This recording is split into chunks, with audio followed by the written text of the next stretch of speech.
Hello, cookbook friends, and welcome.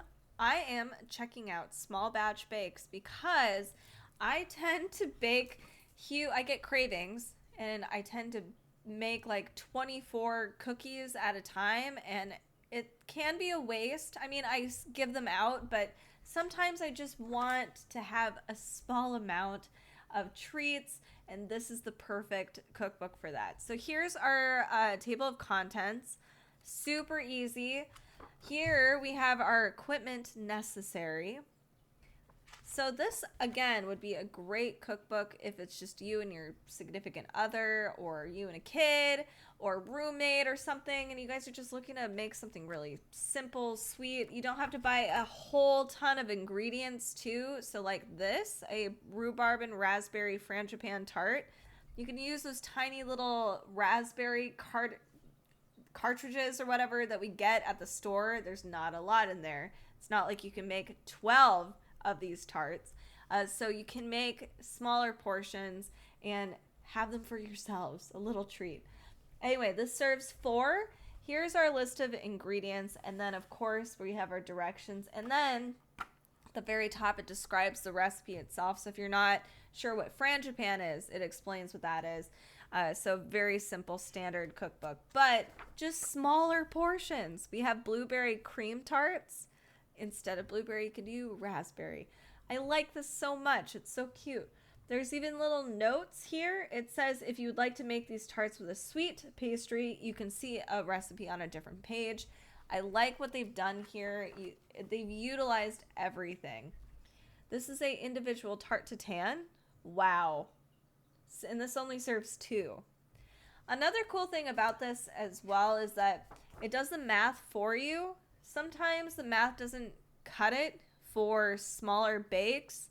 So even though you might want to only make 6 cookies, trying to divide your recipe that's originally for 24 to 6 can be kind of hectic, especially if you have to divide an egg into fourths. It's like, well, that's going to be tough. So this does a lot of the math for you and makes it simpler. Here we have a chorizo manchego and a red pepper mini quiche. That looks beautiful. Great breakfast item.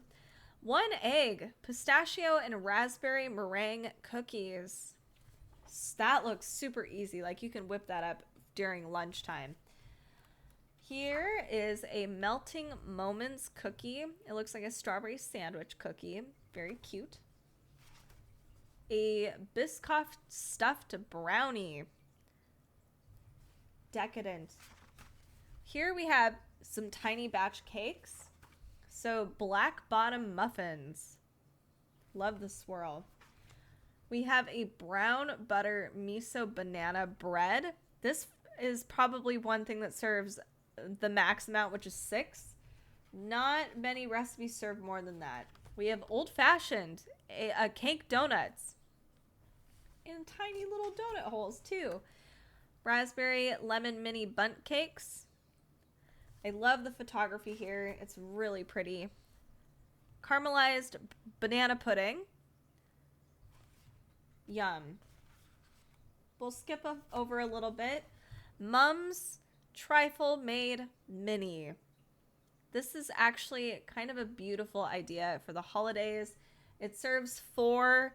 I know that when it's just me and my folks, this would just be really nice to have on hand, because then, you don't need to make a giant trifle, and they could be massive.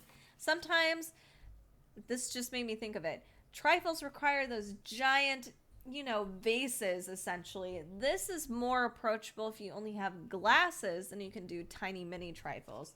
So I like that. We have a 1 egg pavlova for 2. Cute. Moving forward a little bit, classic pretzels. So some savory dishes, English muffins, although I would probably want to make more than 6 English muffins, to be honest. Sage and onion buttermilk biscuits. Yummy. Unfortunately, I'm not seeing very many gluten-free recipes or vegan recipes.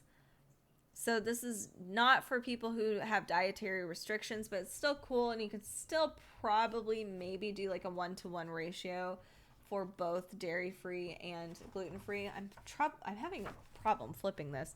Okay, we have pizza night for two. Cute, although, you know, big pizzas. And you can have it for breakfast. I wouldn't want to reduce my pizza. All right, we have sweet pastry. So all of the essentials are kind of towards the back, which is kind of nice. We have lemon curd. You can apply these to other recipes too, not just the ones that require lemon curd. Fruit jam, that sort of thing. So if you are somebody who also likes the small batch bakes, this is a great book to have on hand. Maybe you don't need, maybe you live somewhere, you just moved somewhere, you maybe don't know a whole bunch of people, but you'd love to bake something and you don't want to have 24 cookies all to yourself. This would be really nice to have on hand. So check this out. If you're looking for other baking books, you can find some on our baking playlist. And you can join us on our socials. Those are listed down in the description below. And join us for any live streams. Whenever we upload a video, you can follow us, subscribe. You'll be notified anytime we do. Thanks so much for watching. We'll see you next time.